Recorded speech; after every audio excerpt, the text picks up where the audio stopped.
ڈھاکہ ہے، کراچی نہیں ہے، لاہور نہیں ہے، ڈھاکہ 1906 میں مسلم لیگ قائم ہوئی. اگرچہ پاکستان ریزولوشن جو ہے 1940 میں لاہور میں ہوا ہے، لیکن مسلم لیگ تو 1906 میں قائم ہوئی ہے ڈھاکہ میں. یہ سارے شواہد ہیں کہ اللہ تعالیٰ کا بہت بڑا فضل ہوا ہے اس خطے کے مسلمانوں پر. اور یہ دو گواہیاں میں نے بار بار نوٹ کرائی ہیں، ایران کے بہت بڑے مفکر ڈاکٹر علی شریعتی اور شمالی افریقہ کے عرب بہت بڑے مفکر اور مصنف مالک بن نبی، ان دونوں کا کہنا یہ ہے کہ امت مسلمہ کا spiritual and intellectual center of gravity was shifted to South Asia. ہر دور میں مسلمانوں کی روحانی اور عقلی اور علمی مرکز کی حیثیت کسی خاص علاقے کو رہی ہے. ایک دور تھا بنو عباس کا شروع کا دور، اس میں بغداد علم، فن، ترجمے، کتابیں، فلسفہ، یہ سب بغداد. پھر وہ شفٹ ہوا میڈیٹرینین ریجن کے اندر. ہسپانیہ، ابن عربی کہاں کے تھے، ابن حزم کہاں کے تھے، ابن خلدون کہاں کے تھے، یہ سارے جو عظیم شخصیات ہیں ان کے نام آپ سنتے ہیں، یہ میڈیٹرینین ریجن کے ہیں. لیکن آج سے 400 سال قبل this centre of gravity was shifted to South Asia, India. پہلے ہندوستان میں آتے تھے سلسلے، یہ سلسلہ چشتیہ چلا آ رہا ہے، یہ سلسلہ سہروردیہ چلا آ رہا ہے، اور اس کے بعد ہندوستان سے نکل کر چلا ہے سلسلہ نقشبندیہ مجددیہ، اور پورے افغانستان میں اور پورے ترکی ممالک جو ہیں ان کے اندر پھیل گیا. ریورس گیئر لگا ہے. شاہ ولی اللہ دہلوی رحمۃ اللہ علیہ کے جو بھی علمی جو مقام تھا، دیوبند اس کا جو ہے منا ایک طرح کا جانشین، اور دیوبند ہی کی تو اولاد ہے نا جو آج طالبان کے نام سے آپ افغانستان میں دیکھ رہے ہیں. کون ہے یہ؟ وہ بنوری ٹاؤن کے پڑھے ہوئے ہوں یا وہ حقانیہ کے پڑھے ہوئے، کون لوگ ہیں؟ یہ سب دیوبند کی بیٹیاں ہیں. جیسے حضور نے فرمایا تھا کہ کل روئے ارضی کی تمام مسجدیں جو ہیں وہ خانہ کعبہ کی بیٹیاں ہیں، تو یہ تمام مدارس جو ہیں یہ دیوبند کی بیٹیاں ہیں. تو یہ سارا فکر شیخ احمد سرہندی رحمۃ اللہ علیہ کا تصوف، اور شاہ ولی اللہ دہلوی کا علم، سید احمد بریلوی کی تحریک جہاد، اور اس کے بعد علامہ اقبال کا فکر، مولانا مودودی کا یہ جو ہے تصانیف، مولانا الیاس کی تحریک، سب اس جگہ سے نکل کر پوری دنیا میں پھیل گئی. اس اعتبار سے دوسرے درجے پر ہمارا مقام.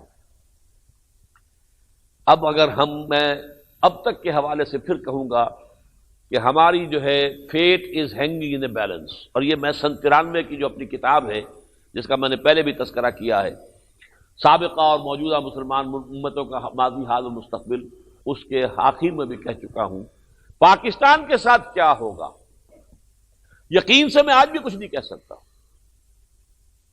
وَإِنْ أَدْرِي مَا يُفْعَلُ بِي وَلَا بِكُمْ، حضور کا یہ قول جو ہے قرآن میں نقل ہوا ہے، یا اللہ نے حضور کو حکم دیا کہ کہہ دیجئے آپ، میں نہیں جانتا میرے ساتھ کیا ہوگا، تمہارے ساتھ کیا ہوگا، میں یقین سے نہیں کہہ سکتا. لیکن ہینگنگ ان دی بیلنس، اللہ کا اتنا فضل و کرم اس خطہ زمین پر ہوا، پھر اللہ نے ہمیں معجزانہ طور پر پاکستان عطا کر دیا. ہم فیل ہوئے، ہم نے پاکستان میں اسلام نافذ نہیں کیا. اس کی سزا کا ایک کوڑا ہم پر 1971 میں پیٹھ میں پڑ گیا، ہمارے 2 لخت ہو گیا ملک. وہی خطہ جو مولد تھا مسلم لیگ کا، جہاں ولادت ہوئی تھی، اس نے پاکستان کا لیبل جو ہے اپنے ماتھے سے اتار کر اور خلیج بنگال کے اندر ڈال دیا.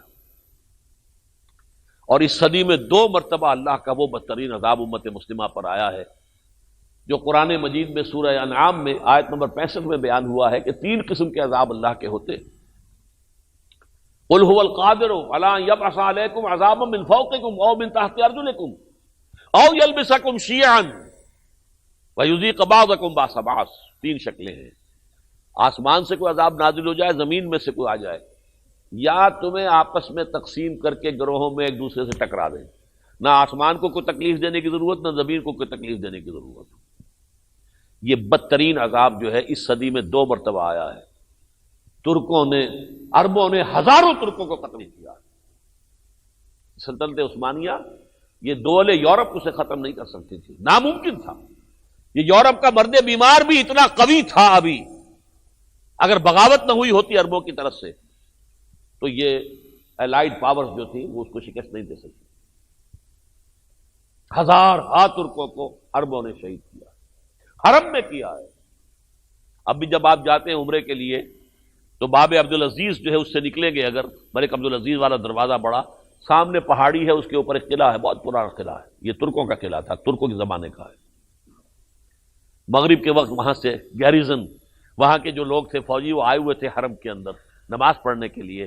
جبکہ وہاں پہ اپرائزنگ ہوئی ہے، سب وہیں ذبح کیے گئے، حرم کے اندر ذبح کیے.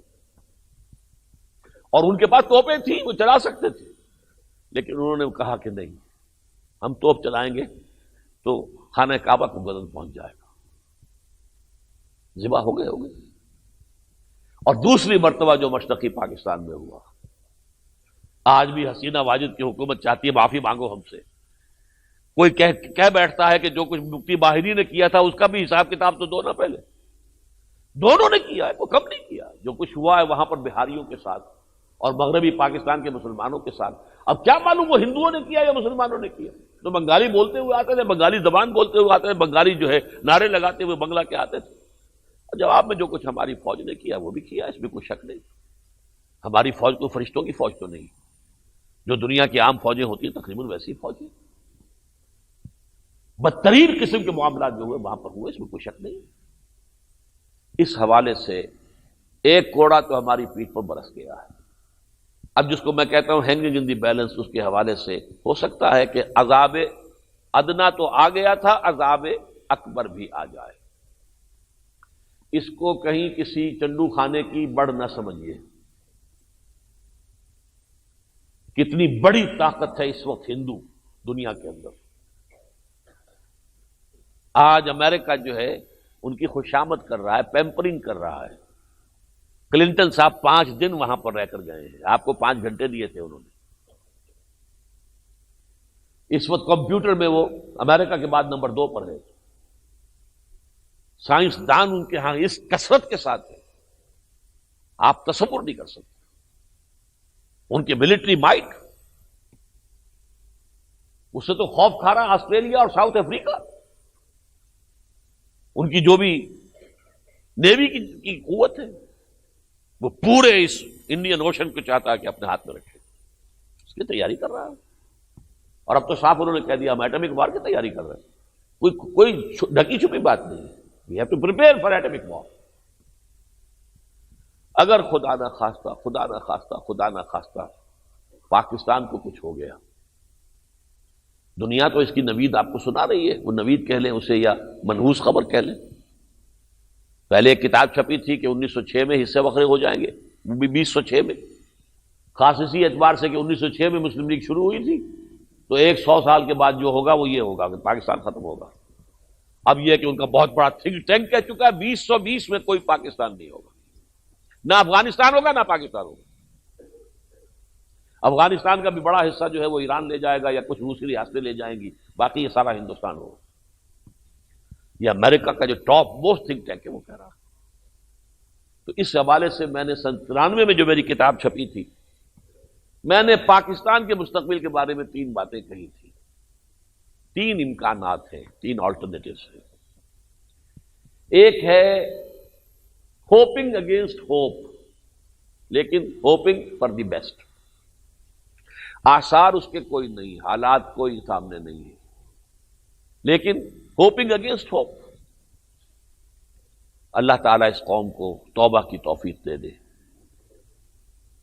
ہوش میں آ جائیں، اسلام قائم کریں، نظام اسلامی، اور نافذ کریں قوانین اسلامی. اگر یہ ہو تو کیا کہہ دیں. یہ نہ ہو، دوسرا امکان میں نے لکھا تھا کہ یہ بھی ہو سکتا ہے کہ کوئی ایک جھٹکا زوردار لگے. مشرقی پاکستان کے جھٹکے کو ہم نے مغربی پاکستان میں محسوس نہیں کیا. جو قیدی تھے وہ چھٹکے آتے رہے، آ کے جذب ہو گئے. 13 کروڑ کی قوم میں آ کر، یا فرض کیجیے چلیے اس وقت وہ 12 کروڑ ہوں گے، اس میں آ کر 1 لاکھ آدمی کے جذب ہو جانا کیا پتہ چلتا ہے. وہ تو اب کچھ کھل رہا ہے کہ یہ جو حمود الرحمان کمیشن میں کیا کیا لکھا ہوا رپورٹ میں، ورنہ کسی کو پتہ نہیں چلا کیا ہوا. ہم تو یہاں بیٹھے ہوئے تھے، ہمیں کیا پتا وہاں کیا ہوا. اور عام شہری کو معلوم بھی کیا ہوتا ہے کہ اوپر کیا ہو رہا ہے، جو کوریڈورز آف پاور ہیں ان میں کیا ہو رہا ہے، کیا جو ہے وہ تار ہل رہے ہیں۔ بہرحال اگر پاکستان کو خدا نہ خواستہ کچھ ہو گیا، پہلی بات تو میں نے کہا تھا کہ ہم توبہ کریں اور واقعتاً اللہ ہمیں توفیق دے دے، اس کے آثار کوئی نہیں۔ دوسری ہے کہ کوئی ایک جھٹکا لگا شاید ہم ہوش میں آ جائے، شاید یہ بھی گھاٹے کا سودا نہیں ہوگا۔ لیکن ایک تیسرا امکان میں نے لکھا تھا، چھپا ہوا ہے، میں نے اس کو کہیں ڈھکے چھپے بات نہیں کی ہوئی ہے، کتاب میری لے لیجیے، اس میں چھپا ہوا آخر میں یہ بھی ہو سکتا ہے کہ انڈیا کو واک اوور مل جائے ہم پر، وہ ہمارے کروڑوں کو قتل کریں، پھر ان کی پیاس بجھ جائے۔ ان میں انتقام کی ایک پیاس ہے کہ ان مسلموں نے ہم پر 1000 برس حکومت کی ہے، یہ انتقام کا جذبہ جو ہے ان کے اندر یہ بے پناہ ہے۔ یہاں تک کہ اندرا گاندھی کی زبان سے یہ الفاظ نکل آئے فال آف ڈھاکہ پر، وی ہیو ایونجڈ اور 1000 years defeat۔ اندرا گاندھی بہت ہی ایک لبرل خاندان کی عورت، موتی لال نہرو کی پوتی اور جواہر لال نہرو کی بیٹی، وہ مذہبی خاندان ہے ہی نہیں سرے سے، لیکن وہ نیشنلزم جو ہے ہندو نیشنلزم کوٹ کوٹ کر بھرا ہوا ہے۔ وی ہیو ایونجڈ اور 1000 years defeat، ہم نے اپنی 1000 سالہ شکست کا بدلہ چکا لیا۔ لیکن ابھی کہاں چکایا؟ یہ تو چکے گا اس وقت جب کہ کروڑوں مسلمان قتل ہو جائیں ان کے ہاتھ۔ لیکن پھر اللہ تعالیٰ، اس کی ایک پیشن گوئی بھی ہے شاہ ولی اللہ دہلوی کی، پھر ہندوؤں کو توفیق دے گا جیسے تاتاریوں کو توفیق دی تھی، انہوں نے کروڑوں مسلمان قتل کیے پھر خود مسلمان ہو گئے۔ ایسے ہی ہو سکتا ہے یہ تیسری ورسٹ سیناریو، لیکن اس صورت میں بھی میں کہتا ہوں کہ پھر وہ ایمان لے آئیں گے اور ان کے ہاتھ میں اسلام کا جھنڈا ہوگا۔ لیکن بحالات موجودہ میں کچھ بہتری کے آثار دیکھ رہا ہوں۔ بہتری کے آثار زمین پر نہیں ہیں، زمینی حالات تو ہمارے ویسے کے ویسے ہیں۔ ہمارا عام آدمی، اس کا کردار، اس کی شخصیت، ہمارے دولت مندوں کی دلچسپیاں، ہمارا ایلیٹ پڑھا لکھا طبقہ، ہمارا خاص طور پر انگریزی پریس اور اس میں چھپنے والی چیزیں، سب سے بڑھ کر ڈان شریف جو ہے ہمارا روزنامہ ڈان، جو کچھ شائع کر رہا ہے، جس طور سے شائع کر رہا ہے، جس طریقے سے کہ الحاد اور کفر اور سیکولرزم اس کی جو ہے پبلسٹی کر رہا ہے۔ پاکستان کا نقیب تھا یہ اخبار، لیکن آج کیا کر رہا ہے؟ کہانی اور۔ تو زمین پر تو حالات بدلتے نظر نہیں آ رہے، لیکن یہ کہ اللہ تعالیٰ کی جیسے کہ معجزے سے پاکستان بنا تھا، اور جیسے کہ معجزہ ہی ہوگا حضرت مسیح علیہ السلام کی آمد کے بعد کہ یہودی ختم ہوں گے، ظاہر بات ہے عرب ختم نہیں کر سکتے ہو، کیسے کریں؟ پورے عالم اسلام میں صرف مسلمان ملک ایک ہے پاکستان جس کے پاس ایٹمک صلاحیت ہے، اور اس کے گرد ہے یہ ذرا سی بھی کہیں کوئی اگر بھٹی دہکے گی سب سے پہلے آپ کا جو ہے تہس نہس کریں گے وہ ایٹمک پروگرام، تاکہ کہیں یہاں سے ریٹیلیٹ نہ ہو جائے۔ اس کے پاس تو 100 سے زیادہ 100 یا 200 کے قریب جو ہیں وار ہیڈز موجود ہیں اس کے پاس، پھر اس کے پیچھے پوری قوت ہے۔ اور حدیث میں خبر دی گئی ہے یہ 3rd ملینیم شروع ہو گیا ہے، جیسے 2nd ملینیم کے شروع ہونے پر کروسیڈرز آئے تھے، اب پھر جس طرح اس وقت ایک رومن امپائر تھی بہت بڑی، اسی طریقے سے آج پھر ایک رومن امپائر وجود میں آ گئی ہے۔ United Europe is the Roman empire again, اور اس کی طرف سے حدیث میں آتا ہے 80 علم ہوں گے جن کے تحت عیسائی جو ہیں عالم اسلام کے اوپر، عالم عرب کے اوپر ٹوٹ کر گریں گے، اور ہر علم کے نیچے 12,000 کی نفری ہوگی، یعنی 10 لاکھ 9 لاکھ 60,000 جو ہیں۔ یہ چونکہ جو خلیج کی جنگ ہوئی تھی، جو کہ اصل میں یوں سمجھیے کہ یہ ایک ریہرسل تھا اس جنگ کا جو آنے والی ہے، 30 ممالک 31 ممالک تھے اس میں بھی، اور 3-4 لاکھ کی فوج تھی، جبکہ وہ صرف ایک عرب ملک تھا اور وہ عراق۔ اب ظاہر بات ہے جب یہ بھٹی دہکے گی تو ایک عرب ملک نہیں ہوگا، عرب ممالک تو جمع ہوں گے، اور دوسرے مسلمان ممالک بھی انشاءاللہ ساتھ دیں گے، اور سب سے بڑھ کر جو ہے یہ سعادت پاکستان اور افغانستان کے حصے میں آئے گی انشاءاللہ۔ تو یہ جو خبریں حضور کی دی ہوئی ہیں صلی اللہ علیہ وسلم، ان سے مجھے ایسا محسوس ہوتا ہے کہ چاہے ہمارے حساب کتاب میں یہ بات نہیں آ رہی ہے، لیکن یہ کہ شاید یہ معاملات اب زیادہ دور نہیں ہیں، ہمارے اس ملک میں اللہ کو ایسی شکل پیدا کر دے گا۔ اب دیکھیں جس طریقے سے کہ ہمیں حالات نے اس طرح جوڑ دیا ہے، افغانستان اور پاکستان جڑ چکے ہیں، یہ جو اب سینکشنز آج شروع ہو گئی ہیں، پہلے بھی ان کے اوپر سینکشنز تھی، اور آج شدید ترین سینکشنز شروع ہو گئی، اور یہ سینکشنز جو ہیں ہمارے لیے یوں سمجھیے وہ ایک تیر سے دو شکار کر رہے ہیں. صرف افغانستان نہیں، پاکستان ان کا ہدف ہے. اس لیے کہ ہمارے لیے اب کیا شکل ہے، یا تو ہم افغانستان کے ساتھ چھوڑ دیں بالکل، اگر وہ ہوا تو یہاں کے ہمارے دینی عناصر کھڑے ہو جائیں گے، بغاوت کریں گے حکومت کے خلاف. خاص طور پر پختون بیلٹ، ابھی اکوڑا خٹک میں جو کانفرنس ہوئی تھی میں بھی اس میں شریک ہوا ہوں جا کر، جس جوش و خروش کے ساتھ خاص طور پر یہ بلوچستان اور صوبہ سرحد کے جو پٹھان علماء ہیں جس ذوق و شوق سے شریک ہوئے. ویسے تو یہ کہ اکثر جماعتیں مولانا نورانی میاں بھی وہاں تشریف لے گئے تھے، قاضی حسین احمد صاحب بھی تھے، مجھ جیسے کچھ چھوٹے لوگ بھی تھے وہاں موجود. لیکن یہ کہ جو جوش و خروش تھا، اگر خدا نہ خواستہ پاکستان نے جو ہے افغانیوں کا ساتھ نہ دیا تو یہاں تو طوفان آئے گا، بہت بڑا طوفان آ جائے گا. گویا کہ ایک تیر سے دو شکار ہو رہے ہیں ان کے. ہمارے لیے راستہ ایک ہی رہ جائے گا، میں سمجھتا ہوں کہ تاریخ کا جبر ہے کہ ہم اور افغانستان بالکل ایک ہو جائیں، متحد ہو جائیں، ہم ان کا ساتھ دیں، اور تب پھر یہ علاقہ بنے گا. اصل میں ایک ہے ہماری اپنی جد و جہد اور اس کے اصول اور اس کے طریقہ کار، ایک ہے اللہ کی طرف سے کوئی مشیت اذنی سے خصوصی بات کوئی ظاہر ہو جائے، جس کی سب سے بڑی مثال جو ہے سیرت النبی میں ہے. 10 برس سے حضور جو محنت کر رہے تھے، جو جد و جہد کر رہے تھے، سن 10 نبوی میں آ کر بھی آپ کے پاس اتنی طاقت نہیں تھی کہ اپنے بل پر مکے میں رہ سکے. جس سال میں حضرت خدیجہ کا انتقال ہو گیا رضی اللہ تعالی عنہا، اور ساتھ ہی ابو طالب کا بھی انتقال ہو گیا. باہر سے دنیاوی اعتبار سے سہارا صرف ابو طالب کا تھا. گھر میں ایک دل جوئی کرنے والی رفیقہ حیات تھی، وہ بھی گئی، اور وہ سہارا بھی اٹھ گیا.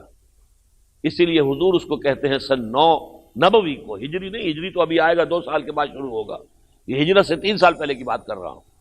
سن 9 نبوی حضور نے کہا یہ ہمارے 10 نبوی حضور نے فرمایا یہ ہمارے لیے عام الحزن ہے، رنج اور غم کا سال. اور 10 برس میں بھی یہ پوزیشن آپ کی نہیں تھی کہ آپ وہاں رہ سکتے، لہذا طائف گئے، طائف سے خالی ہاتھ واپس آئے تو ایک مشرک کی پناہ لے کر مکے میں داخل ہوئے. اب یہ تو ہے حضور کا وہ طریقہ کار، منہج انقلاب نبوی کے طریقے سے وہ چل رہا تھا. اب اللہ تعالیٰ کی طرف سے جس کو کہتے ہیں ڈیوائن انٹرونیشن، یہ جو راستہ جو مدینے کی طرف کھولا ہے اس کا تو حضور کو تو سان گمان بھی نہیں تھا. حضور تو آلٹرنیٹ بیس کی تلاش میں گئے بھی تھے تو طائف گئے تھے نا، مدینے کی طرف تو آپ کا خیال ہی نہیں آیا. مدینہ تھا بھی فاصلے پر 350 میل. طائف جو ہے ویسے ٹوین سٹی شمار ہوتا تھا، جیسے سکھر اور روڑی سمجھ لیجئے، کوٹری اور حیدرآباد سمجھ لیجئے، یہ جو ٹوین سٹیز ہیں اسی طریقے سے طائف جو ہے وہ مکے ہی کا ایک چھوٹا سا حصہ سمجھ لیں. لہذا حضور طائف گئے، مدینے کا خیال بھی نہیں تھا آپ کو، کھڑکی اللہ نے ادھر سے کھول دی. یہ ڈیوائن انٹرونیشن ہے. ورنہ ظاہر بات ہے اگر مدینے سے کھڑکی نہ کھلتی، پہلے سال 6، اگلے سال 12، اس سے اگلے سال 75 آدمی ایمان نہ لے آئے ہوتے، اور پھر وہ جو بیعت عقبہ ثانیہ نہ ہو جاتی جس میں طے کیا گیا کہ اب آپ آ جائیے ہمارے ہاں، ہم آپ کی حفاظت کریں گے جیسے اپنے اہل و عیال کی کرتے ہیں، تو دارالہجرت بن گیا. یثرب جو ہے دارالہجرت بن گیا. اگر یہ نہ ہوا ہوتا تو آپ بہرحال اپنی اسی جد و جہد کو مکے کے تو جاری رکھتے. کیا نتیجہ نکلتا وہ اللہ کے ہاتھ میں تھا. لیکن یہ جو بھی ایک ڈیویشن ہوئی ہے یہ خالص ڈیوائن انٹرونشن ہے. میں یہ چاہتا ہوں کہ میرے ساتھی اچھی طرح اس کو سمجھ لیں. جب تک کوئی ڈیوائن انٹرونشن نہیں آتی ہمیں اپنے اسی نہج کے مطابق کام کرتے رہنا. البتہ ہم کیوں اللہ تعالیٰ کے ہاتھ باندھ دیں؟ معاذ اللہ کے ہاتھ کھلے، بل یداہ مبسوطتان ينفق کیف یشاء، وہ جدھر سے چاہے گا راستہ کھول دے گا. مجھے یہاں یاد آ گیا اس پر جو میری زبان سے الفاظ نکل گئے کہ ہم اللہ کے ہاتھ کیوں باندھ دیں. کتاب چھپی ہے ابھی امریکہ میں، فورسنگ گاڈز ہینڈز، اللہ کے ہاتھوں کو سے جبرن کوئی کام کروا لینا. یہ بڑی عجیب کتاب ہے جو میرے علم میں آئی ہے، اور میں اب اس کا کچھ سلسلے وار ترجمہ جو ہے وہ ندائے خلافت میں شائع کرا رہا ہوں. میری آنکھیں کھل گئی ہیں کہ امریکہ میں ایک عظیم تحریک ایونجلسٹ جو ہے، وہ جو میں تذکرہ کر چکا ہوں، وہ کہتے ہیں کہ اللہ کو مجبور کر دو کہ جلد از جلد عیسیٰ کو بھیجیں وہ، اور وہ مجبور کرنا اس طرح ہوگا کہ ارمگیڈون ہو جائے، اس اربوں کا تہس نہس کر دیا جائے، برکس نکال دیا جائے، اور یہاں پر وہ ٹیمپل دوبارہ قائم ہو جائے، اور وہاں پر وہ اینیمل سیکریفائسز شروع ہو جائے، اور یہاں جو تخت ہے حضرت داؤد کا دوبارہ اسٹیبلش ہو جائے، پھر حضرت مسیح دوبارہ آئیں گے. تو ہم تو اللہ کے ہاتھ کو مجبور کر دینا چاہتے ہیں کہ وہ جلد از جلد یہ سارے کام کر دے اور تاکہ سیکنڈ کمنگ آف جیسس ہو جائے۔ عجیب کتاب ہے یہ، اور اس کے اندر جو یہ بش کا معاملہ، ریگن کا معاملہ، یہ سب کے سب بڑے کٹر مذہبی لوگ ہیں اندر خانے، اور یہ ایونجلزم جو ہے یہ در حقیقت بڑی تیزی کے ساتھ جنگل کی آگ کی طرف پھیل گیا ہوا۔ بہرحال یہ تو جو کچھ بھی ہے ان کا معاملہ ہے۔ اب جیسا کہ میں نے عرض کیا کہ یہ پاکستان کے حالات کے اعتبار سے مجھے ڈیوائن انٹرونشن کی کوئی توقع ہو رہی ہے اسی طرف سے، جس طرح افغانستان کا معاملہ۔ اب آپ سوچئے، افغانستان وہ ملک ہے، واحد پوری دنیا کا ملک جس نے پاکستان کی مخالفت کی تھی کہ اسے یونائٹڈ نیشنز کا ممبر نہ بنایا جائے۔ مسلسل یہ ہندوؤں کے ہاتھ میں کھیل رکھا ہے۔ کراچی نہیں ہے، لاہور نہیں ہے، ڈھاکہ 1906 میں مسلم لیگ قائم ہوئی ہے۔ اگرچہ پاکستان ریزولوشن جو ہے 1940 میں لاہور میں ہوا ہے، لیکن مسلم لیگ تو 1906 میں قائم ہوئی ہے ڈھاکہ میں۔ یہ سارے شواہد ہیں کہ اللہ تعالیٰ کا بہت بڑا فضل ہوا ہے اس خطے کے مسلمانوں پر، اور یہ دو گواہیاں میں نے بار بار نوٹ کرائی ہیں۔ ایران کے بہت بڑے مفکر ڈاکٹر علی شریعتی اور شمالی افریقہ کے عرب بہت بڑے مفکر اور مصنف مالک بن نبی، ان دونوں کا کہنا یہ ہے کہ امت مسلمہ کا spiritual and intellectual center of gravity was shifted to South Asia۔ ہر دور میں مسلمانوں کی روحانی اور عقلی اور علمی مرکز کی حیثیت کسی خاص علاقے کو رہی ہے۔ ایک دور تھا بنو عباس کا شروع کا دور، اس میں بغداد علم، فن، ترجمے، کتابیں، فلسفہ، یہ سب بغداد۔ پھر وہ شفٹ ہوا میڈیٹرینین ریجن کے اندر، ہسپانیہ۔ ابن عربی کہاں کے تھے، ابن حزم کہاں کے تھے، ابن خلدون کہاں کے تھے، یہ سارے جو عظیم شخصیات ہیں ان کے نام آپ سنتے ہیں، یہ میڈیٹرینین ریجن کے ہیں۔ لیکن آج سے 400 سال قبل this centre of gravity was shifted to South Asia, India. پہلے ہندوستان میں آتے تھے سلسلے، یہ سلسلہ چشتیہ چلا آ رہا ہے، یہ سلسلہ سہروردیہ چلا آ رہا ہے، اور اس کے بعد ہندوستان سے نکل کر چلا ہے سلسلہ نقشبندیہ مجددیہ، اور پورے افغانستان میں اور پورے ترکی ممالک جو ہیں ان کے اندر پھیل گیا، ریورس گیئر لگا ہے۔ شاہ ولی اللہ دہلوی رحمۃ اللہ علیہ کے جو بھی علمی جو مقام تھا، دیوبند اس کا جو ہے منا ایک طرح کا جانشین